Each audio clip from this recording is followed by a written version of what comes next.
Hi, it's Calder here from Singing Matters once again, with more lessons from a singer, musician, coach, artist who learned the hard way about vocal technique, having ended up needing an operation a few years ago to fix a cyst on my voice.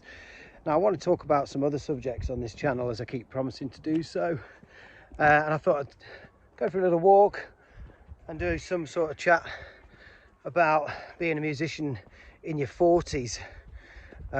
Being an artist who, and it happened a long time ago, where I felt like it was all over. You know, you get to that point where you realise it's not going to happen like you wanted it to, and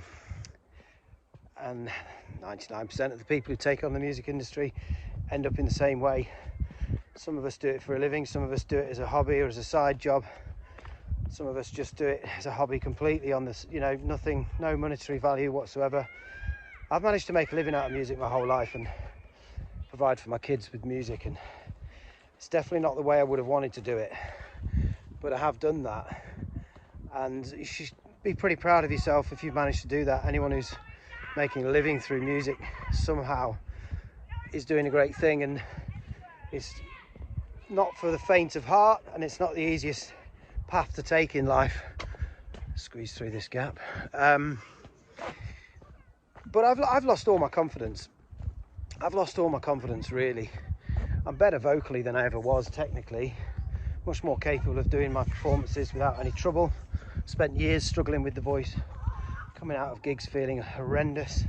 The voice would get worse through the night and really deteriorate every week. And I might have 3 gigs in a row.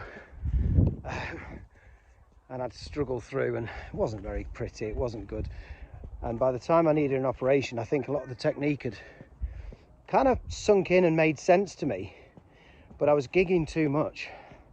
I was continuously just having to go back to old habits because you're singing the same songs and the same material. And it was not till COVID, when I was waiting for an operation that I couldn't have until COVID had got out of the way, and I desperately needed it before that, way before that. I managed to, it was like I had the chance to stop, and all the technique and all the lessons and all the studying I'd done just fell into place. And even though my voice was in an absolute state, it was battered to pieces, I knew that my technique was going to be okay. I knew that I'd kind of fixed it. I knew that I'd worked it out, even though I was working with a very damaged instrument. I knew that it was going to be better.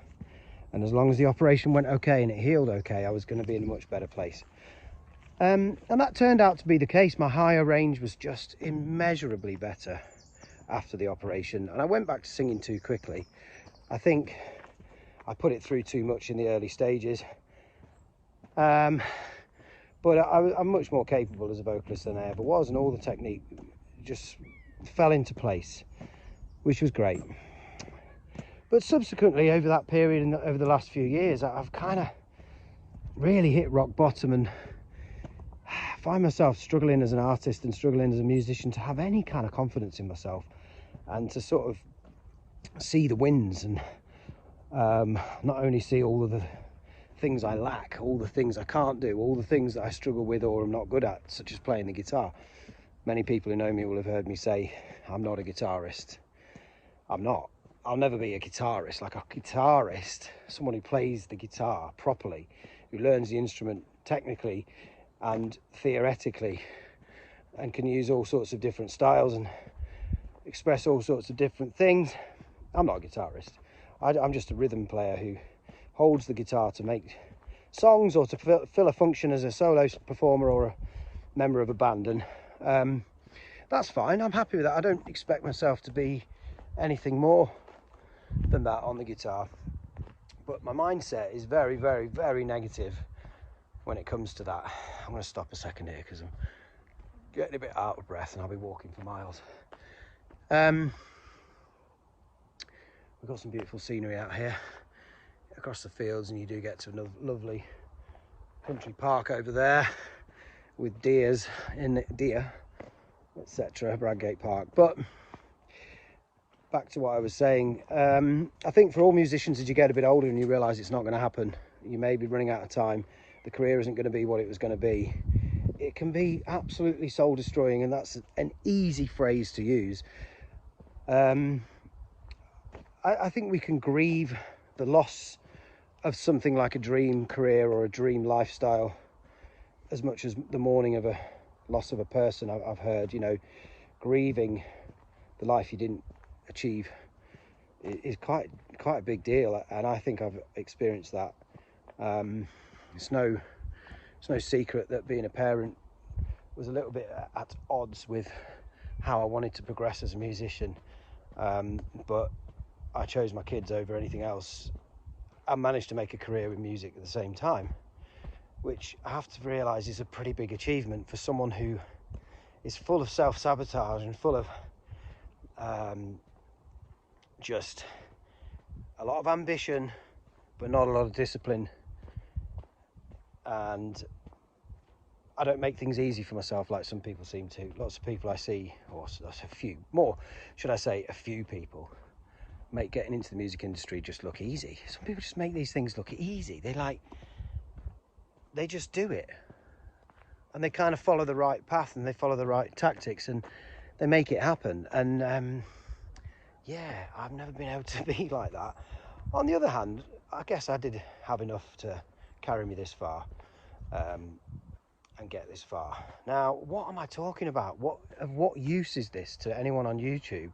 I just wanted to open up more honestly about myself, and one of the reasons I've not managed to keep my YouTube channel going and keep the videos coming out is because I've just really lost all my confidence as a musician, as a person, really.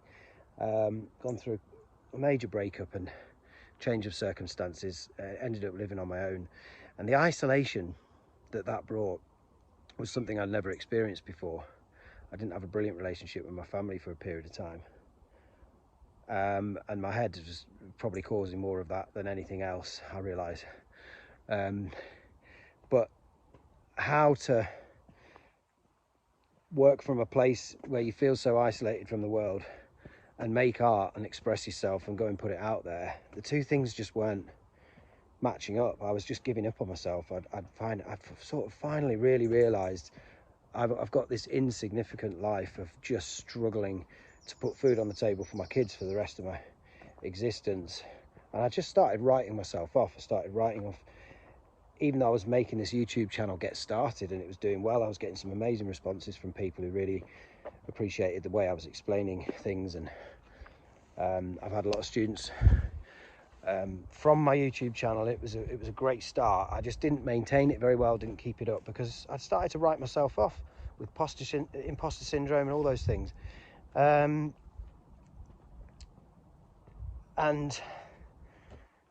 you know, what's the point of all this? I don't know. Being an artist is the only thing that I ever measured myself against as a musician. It's the only thing that counts. I don't see being a covers act in a wedding band as being anything. I don't even call it being a musician. I'm so derogatory towards it, and I shouldn't be, because at times I want to feel proud of what I've achieved and how I managed to just keep getting paid doing it. You know, gigging all over the country. You can earn as much as a touring artist might earn on a low-level touring artist anyway, small venues.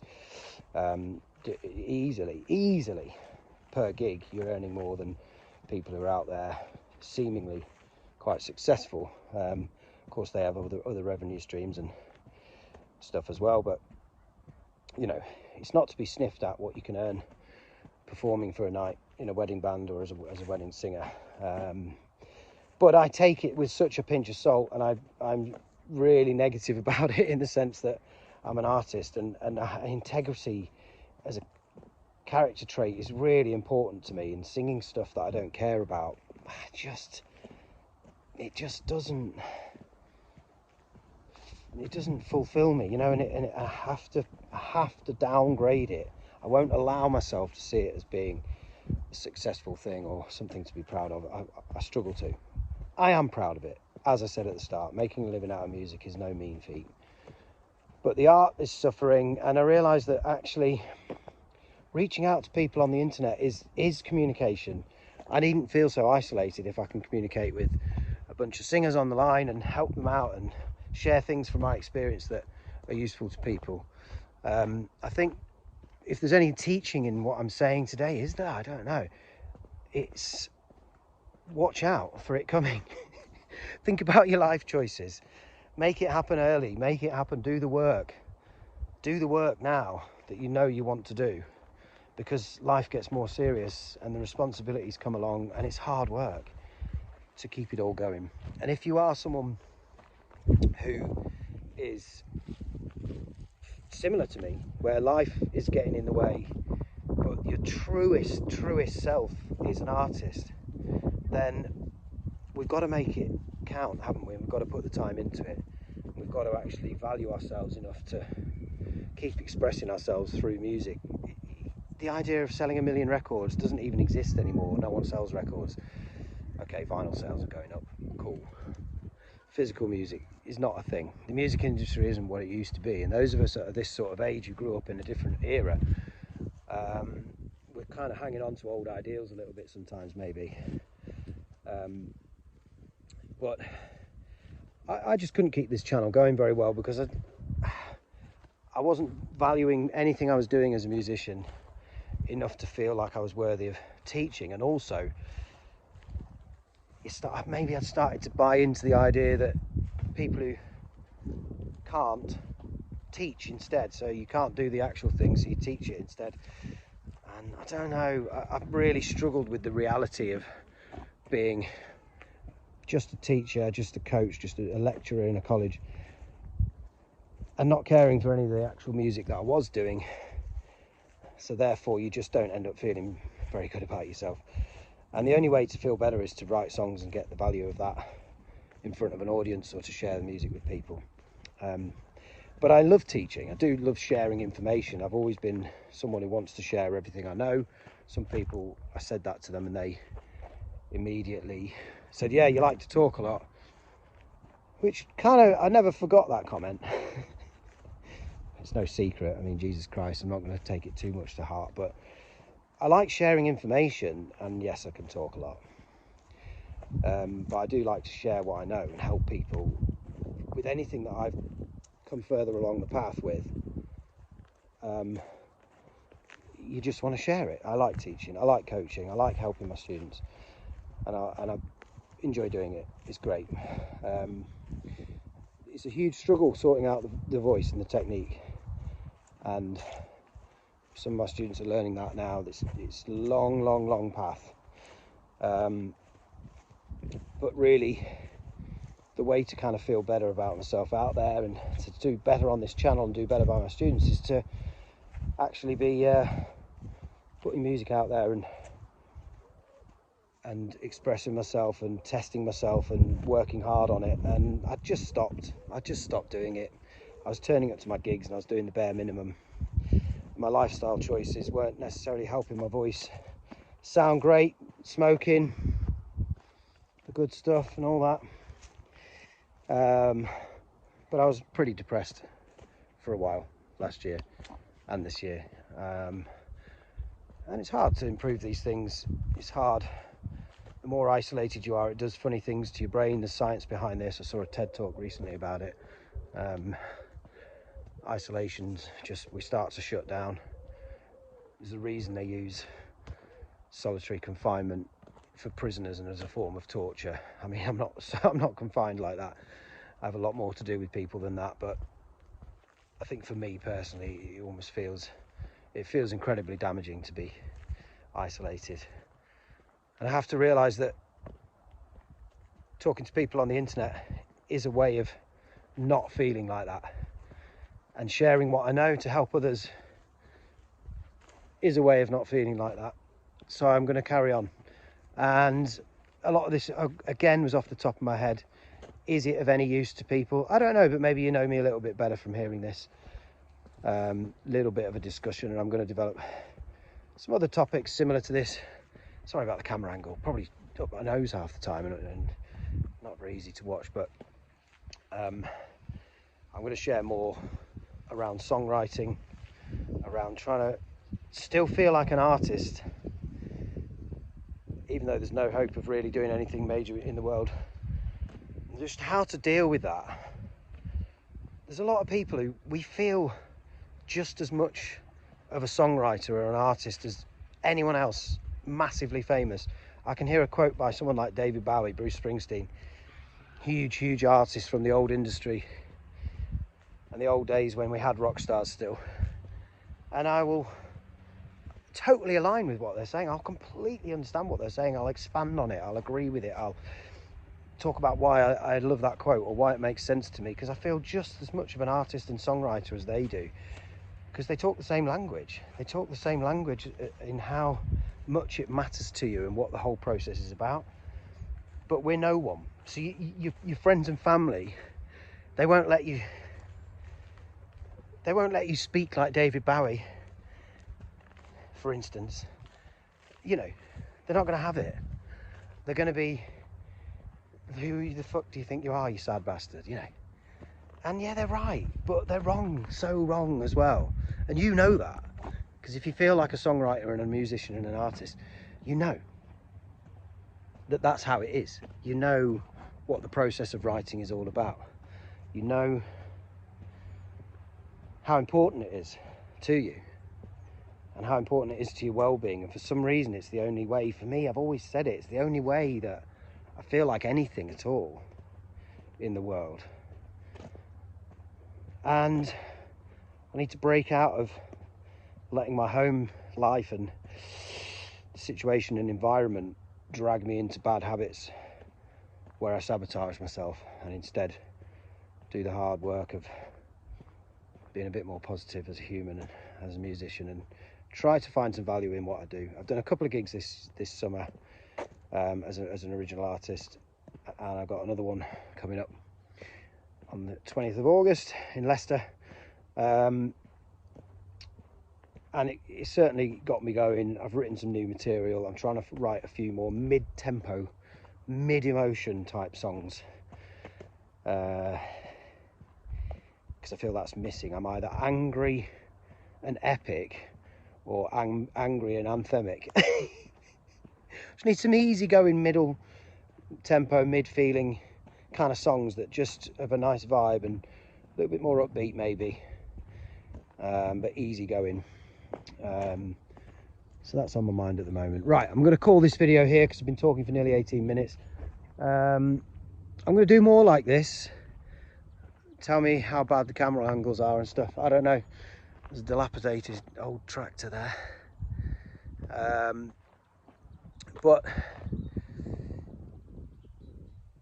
I hope this is of use to people who perhaps feel like they're in a similar place where, you know, it's okay to call yourself a musician and to call yourself an artist, even if you're a dad and a mum, a grandparent, whatever job you do for a living. You know, if music felt like that to you, it is like that to you.